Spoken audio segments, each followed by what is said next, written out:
السلام علیکم ورحمۃ اللہ وبرکاتہ۔ اعوذ باللہ من الشیطان الرجیم، بسم اللہ الرحمن الرحیم۔ زندگی گزارنے کے لیے زندگی کے صحیح طریقے معلوم ہونا بہت ضروری ہے۔ مسلمانوں کے لیے زندگی گزارنے کا جو اصل طریقہ ہے وہ نبی کریم صلی اللہ علیہ وآلہ وسلم کی زندگی سے ہمیں ملتا ہے، اور نبی صلی اللہ علیہ وآلہ وسلم کی زندگی کو معلوم کرنے کے لیے احادیث سے بہتر کوئی راستہ نہیں ہے۔ انشاءاللہ تعالی ہم حدیث سے سٹارٹنگ دیتے ہیں، کتاب الایمان، ایمان کے ابواب۔ آج ہم اس میں کچھ احادیث سیکھیں گے جو ہماری زندگی میں بہت کام آنے والی ہیں۔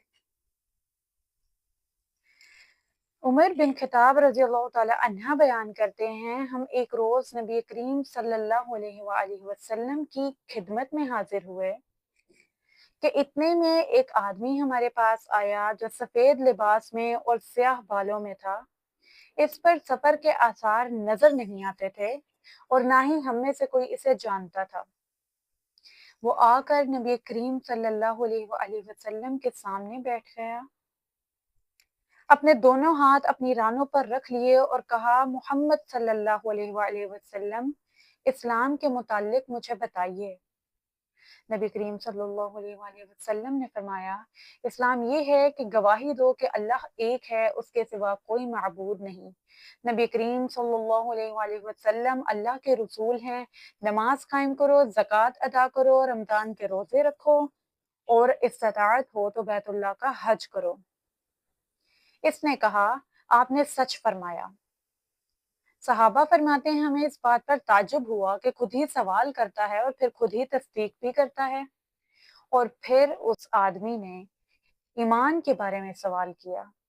نبی کریم صلی اللہ علیہ وآلہ وسلم نے فرمایا، یہ کہ تم اللہ پر، اس کے رسولوں پر، اس کے فرشتوں پر، اس کی کتابوں پر اور یوم آخرت پر ایمان رکھو، اور تم ایمان رکھو کہ اچھی اور بری تقدیر اللہ ہی کی طرف سے ہے۔ اس نے کہا، آپ نے سچ فرمایا۔ پھر اس نے احسان کے بارے میں دریافت کیا تو آپ صلی اللہ علیہ وآلہ وسلم نے فرمایا، تم اللہ کی عبادت اس طرح کرو کہ تم اسے دیکھ رہے ہو، اگر تم اسے نہیں دیکھ رہے تو گویا وہ تو تمہیں دیکھ رہا ہے۔ پھر اس شخص نے قیامت کے بارے میں سوال کیا۔ آپ صلی اللہ علیہ وآلہ وسلم نے فرمایا، مسئول اس کے متعلق سائل سے زیادہ نہیں جانتا۔ تو اس آدمی نے بولا، قیامت کی نشانیوں کے بارے میں ہی بتا دیجیے۔ آپ صلی اللہ علیہ وآلہ وسلم نے فرمایا، یہ کہ لونڈی اپنے ملکہ کو جنم دے گی، اور یہ کہ تم ننگے پاؤں، ننگے بدن، تنگ دست بکریوں کے چرواہوں کو بلند و بالا عمارتوں کی تعمیر اور ان پر فخر کرتے ہوئے پاؤ گے۔ عمر رضی اللہ تعالیٰ عنہ فرماتے ہیں، پھر وہ شخص چلا گیا، میں کچھ دیر ٹھہرا، پھر آپ نے مجھ سے پوچھا، عمر کیا تم جانتے ہو یہ سائل کون تھا؟ میں نے عرض کیا، اللہ اور اس کے رسول بہتر جانتے ہیں۔ آپ صلی اللہ علیہ وآلہ وسلم نے فرمایا، یہ حضرت جبرائیل علیہ السلام تھے اور یہ تمہیں تمہارا دین سکھانے کے لیے آئے تھے۔ ابو ہریرہ رضی اللہ تعالی عنہ نے اس حدیث کے کچھ الفاظ اختلاف کے ساتھ روایت کیے ہیں، جب تم ننگے پاؤں، ننگے بدن، بہرے، گونگے لوگوں کو ملک کے بادشاہ بنے دیکھو گے، یہ قیامت کی نشانیوں میں سے ہے، اور یہ وقوع قیامت 5 چیزوں میں سے ہے جنہیں صرف اللہ ہی جانتا ہے۔ پھر آپ صلی اللہ علیہ وآلہ وسلم نے آیت تلاوت فرمائی، بے شک قیامت کا علم اللہ ہی کے پاس ہے اور وہی ہے جو بارش نازل کرتا ہے۔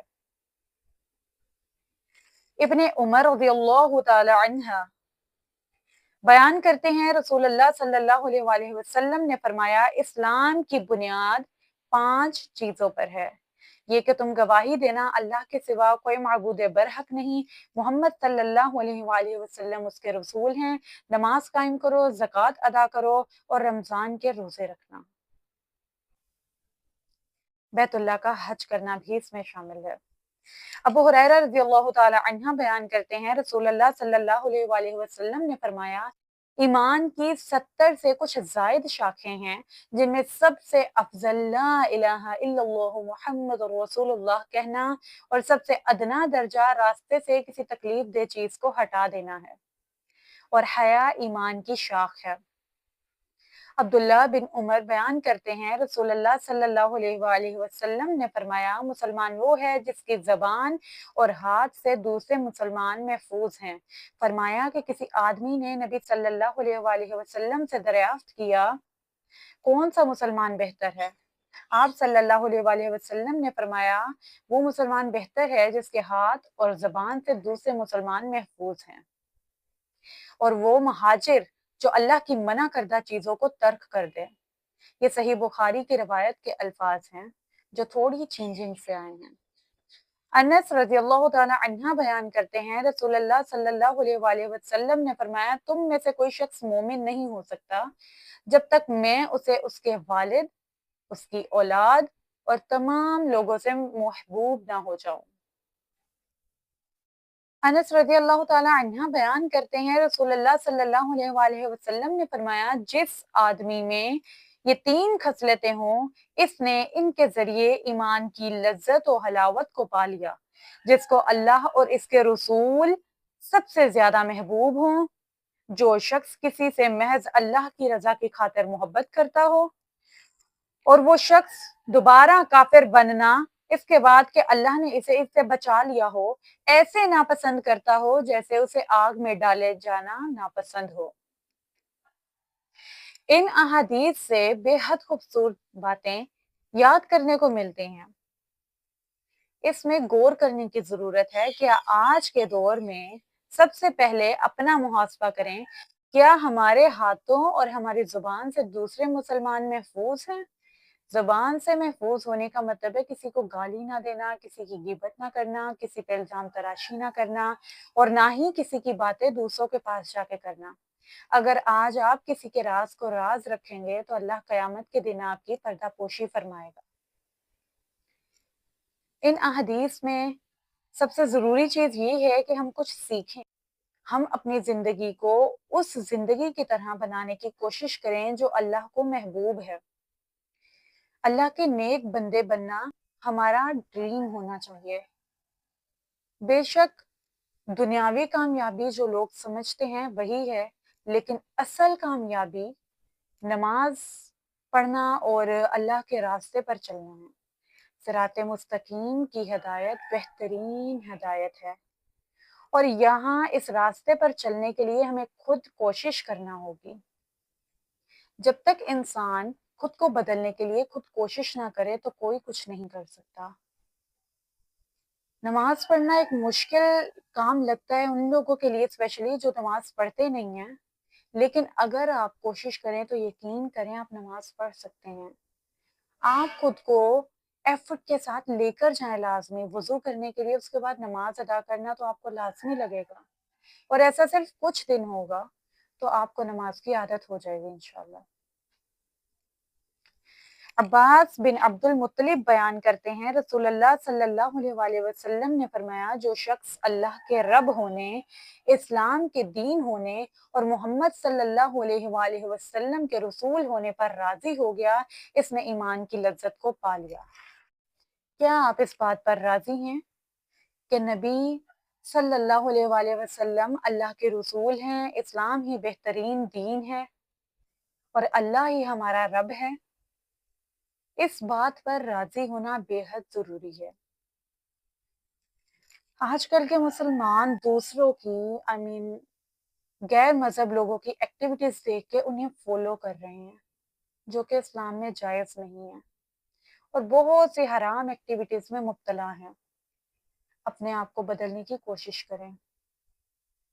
ابو ہریرہ رضی اللہ تعالی عنہ بیان کرتے ہیں رسول اللہ صلی اللہ علیہ وآلہ وسلم نے فرمایا اس ذات کی قسم جس کے ہاتھ میں محمد صلی اللہ علیہ وآلہ وسلم کی جان ہے، اس امت کے جس یہودی اور عیسائی نے میرے متعلق سن لیا اور پھر وہ مجھ پر اتارے گئے دین و شریعت پر ایمان لے آئے بغیر فوت ہو جائے تو وہ جہنمی ہے۔ استغفر اللہ۔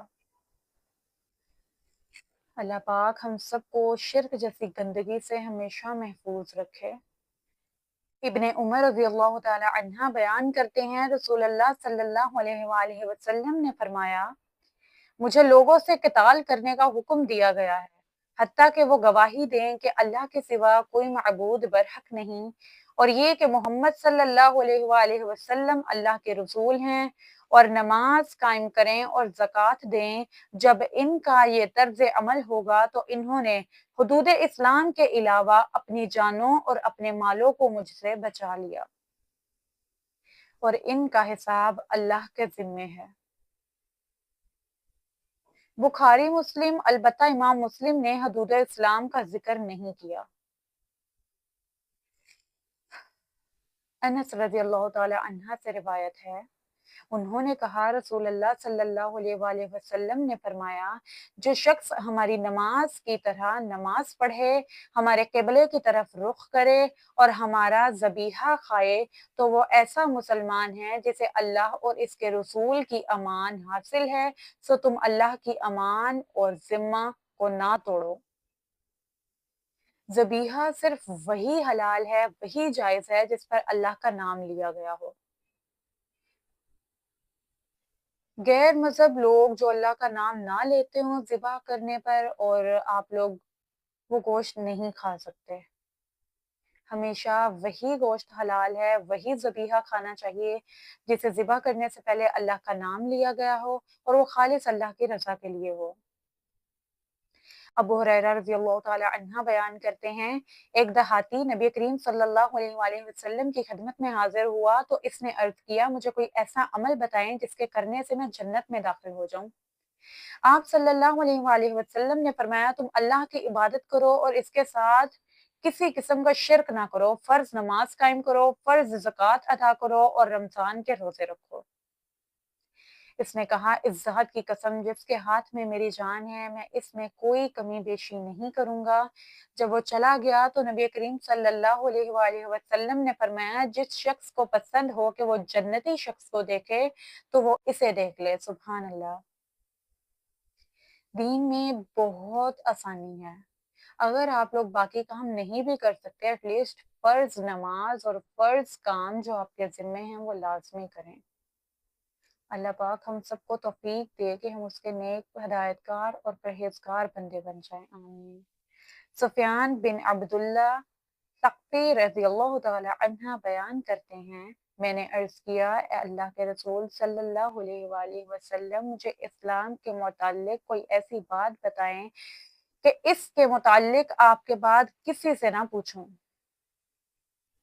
اور ایک روایت میں ہے آپ کے سوا کسی سے نہ پوچھوں۔ آپ صلی اللہ علیہ وآلہ وسلم نے فرمایا، کہو میں اللہ پر ایمان لایا اور پھر ثابت قدم ہو جاؤ۔ کیا آپ لوگ اس بات پر ثابت قدم ہیں کہ اللہ پر ایمان لائے؟ کیا آپ لوگ کسی کے سامنے حق بات کرتے ہیں یا ڈر جاتے ہیں؟ اپنی زندگی میں اللہ کے علاوہ سب کا خوف اور ڈر نکال دیں۔ بے شک وہی ہے جو عزت اور ذلت دیتا ہے، جو زندگی اور موت دیتا ہے، وہی زمین اور آسمان کا بادشاہ ہے۔ اللہ پاک ہم سب کو ایک بہترین اور سچے دین اسلام پر اکٹھا ہونے کی توفیق دے۔ پوری امید کرتی ہوں آپ لوگوں کو یہ احادیث نبی کریم صلی اللہ علیہ وآلہ وسلم کی خوبصورت باتیں بہت پسند آئی ہوں گی، اور یہ امید کرتی ہوں ہم سب ان باتوں کو اپنی زندگی میں اپلائی کرنے کی کوشش کریں گے انشاءاللہ، اور ایک بہترین امتی، بہترین مسلمان، بہترین انسان بننے کی پوری کوشش کریں گے۔ اس کے لیے محنت کرنا بہت ضروری ہے، اور نبی کریم صلی اللہ علیہ وآلہ وسلم کے بتائے ہوئے عمل پر زندگی گزاریں، اور اللہ تعالیٰ سے دعا کرنا لازم ہے۔ جو شخص اللہ کی مدد نہیں مانگتا وہ کسی کام میں اس طرح سے کامیابی حاصل نہیں کر سکتا جس طرح سے کرنی چاہیے۔ انشاءاللہ ہم اس کے علاوہ ایک بہت ہی خوبصورت ٹاپک پر بات کریں گے۔ تب تک کے لیے خدا حافظ، جزاک اللہ۔